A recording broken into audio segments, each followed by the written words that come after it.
With its Bobby Dazzler back doors, this doesn't look like a normal family SUV. It looks better. Especially on the inside. And it's more practical too. Because you have seating for 7, a boot at the back that's big enough for an owl sanctuary, and then another boot at the front, because of course it's electric, so there's no engine. Most of all though, I'm intrigued by this car because it represents a whole new way of thinking about what a car actually is. Take this enormous command and control screen as an example. It does all the usual stuff, navigation, music, connectivity and so on, and so much more besides. For example, if I want, I can turn it into a sketch pad. Then I can just, draw pretty patterns and so on as I go along. Or if I'm bored with being in, where am I here? There you are, Swindon, which I am. I can change it so that I become on Mars. Look at that, I'm actually on Mars. I mean, I'm not there, obviously, but it says I am, and that's fun. Oh, and this is a good one. If you don't want to see the car you're driving depicted on the screen, you can change it so that it becomes Bond's Lotus. That is actually quite funny. Of course, you may think all of this might be a bit of a distraction when you're driving. Oh, well, now you see, that's the thing, because if I pull this lever here twice, I get a bong to tell me I've engaged the autopilot, which means I'm not driving. It is. Seriously, it's doing it all by itself. Legally, cars aren't really allowed to drive around by themselves, but this is getting awfully close because it's reading the white lines in the road and then simply sticking between them. And if I want to change lanes, I don't have to bother with any of that mirror signal maneuver nonsense. You just put the indicator on. And if it's safe to pull out, it does. Put the indicator on to pull back into the central lane and... That's just astonishing. All of this means that I can drive along writing important messages on my sketch pad. Because I know that if the car in front slows down, I'll slow down. If it speeds up, I'll speed up. If the traffic stops, I'll stop. Honestly, this is the most relaxing thing I've ever driven. Because all I have to do is sit here. Unless, of course, I can't be bothered to do even that. Okay, the car is over there, and I literally can't be asked to walk to it. So, take out my phone, put it in summon mode, connecting to vehicle, and here we go.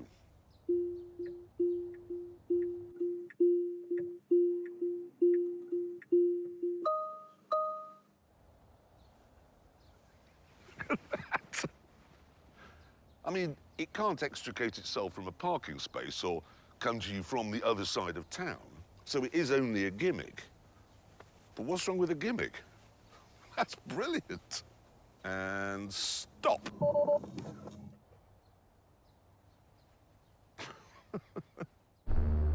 But what's it like if you do actually drive it?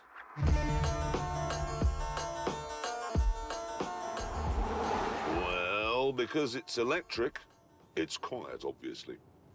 Eerily quiet. Stupidly quiet. Too quiet, as they say in the movies. It's also heavy because of its massive battery pack.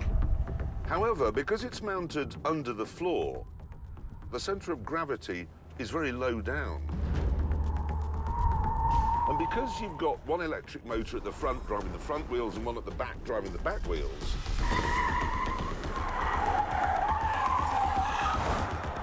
the car feels nimble and agile. Feels good. So, you're thinking it's a fun-filled family car with show-off doors and lots of stuff to excite your inner child. But that there's nothing here for the enthusiastic motorist. Not so fast on that one, because what I'm going to do now is drag race this family SUV against a mid-engined, V10-powered, 600 horsepower Audi R8. Right, before I do this, I'm going to engage what's called ludicrous mode. There we are. Hold on, I've got a choice. Really want to do this. No, I want my mommy. Yes, bring it on. There we are. And then, because I have the mental age of a 9-year-old, I'm going to use the warp speed graphic. And there it is. Right, good. I'm ready.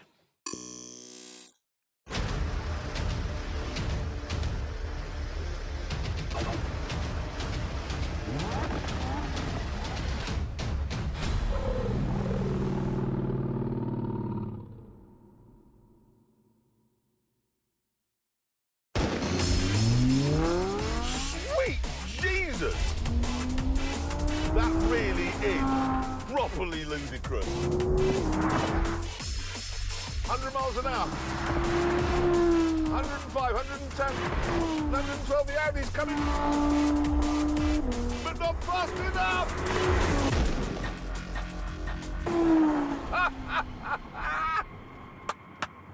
That is astonishing.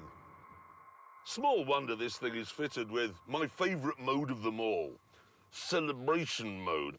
There we are. All I have to do now is put it in park, get out and lock the doors. What's this?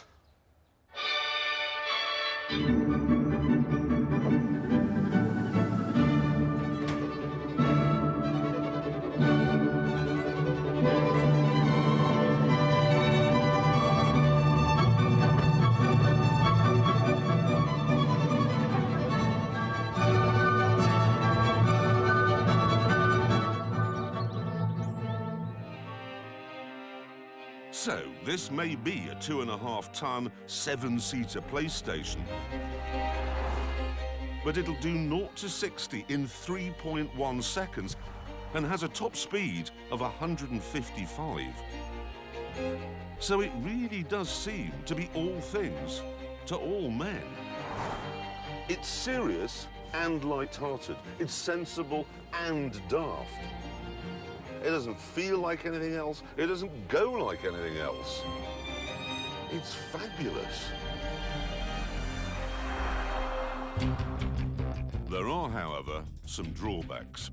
But before talking about those, Mr. Willman said I should fill the remaining 6 seats with a team of lawyers. First thing I want to talk about is range, because Tesla say this will do 351 miles between charges, but in my experience, electric cars never do the range that... How extensive is your experience, Jeremy? How many electric cars have you driven? 2. Ah. Both of them failed to do the range that the manufacturer said they would do. Because it depends on temperature, it depends on a million things. And anyway... As you've said, legally, we need to make very clear, it depends. It depends on the conditions. Most people are not driving like a maniac like you. I'm not. I'm doing 34 miles an hour. At the moment. But so that we're clear, we completely accept that this car can do 351 miles between charges, don't we? I don't know, I haven't tried it. Well, I think we should accept that if that's what Tesla says and we don't have any evidence to the contrary. What, you just take what a car manufacturer says as being gospel? Well, Vauxhall says its cars are exciting. I wouldn't wish to contradict them on television unless we had strong evidence to the contrary. Suggesting a claim of a manufacturer is untrue is not where we're going to go today, is it? All right, then. Batteries. We on this show have some experience of electrical fires in a crash. And this has the same sort of batteries that the Rimac had. Yeah, that was in a crash, wasn't it? Drove off an edge and rolled down 2 hillsides. What, you're saying Richard right? Hammond's too small to steer over the steering wheel? I'm not saying anything. I'm just saying that that was a crash. What people don't understand is that if you crash an electrical car and it has lithium-ion batteries, it could catch fire. And often the fire brigade will turn up and they've only got water on board. So as you're sitting there on fire, you're then being electrocuted. It's just something that's worth bearing in mind, isn't it? Well, I think we should make it clear that we're not suggesting that these cars have any inherent defect. I mean, look what happened with Samsung with their batteries. Well, we're not going to start defaming Samsung, are we? I think the battery is a good analogy for libel law and reviews generally, in that you have to it has to be balanced. You must have the positive and you must have the negative. Should we bear that in mind? No, what we should bear in mind is that, what I've just written on the screen. I know an area we need to discuss. I think the biggest drawback with this car, actually, is the width of it. It's so wide, 79 inches, that it won't actually go across Albert Bridge in London. It really won't go across the bridge, or do you mean it won't go through a width restriction, a road narrowing? Right, so I have to say this is too wide to fit through the width restriction at the start and indeed finish of Albert Bridge. That's perfect.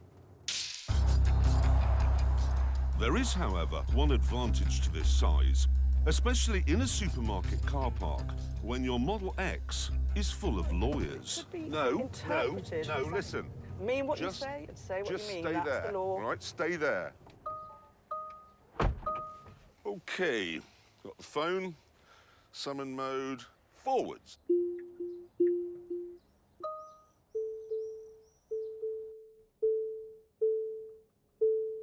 So that never ceases to amaze me. Little bit more, and stop. Right, now they can't open the doors, they're trapped, which means they can't interfere when I tell you this car's really big drawback. It's £156,000.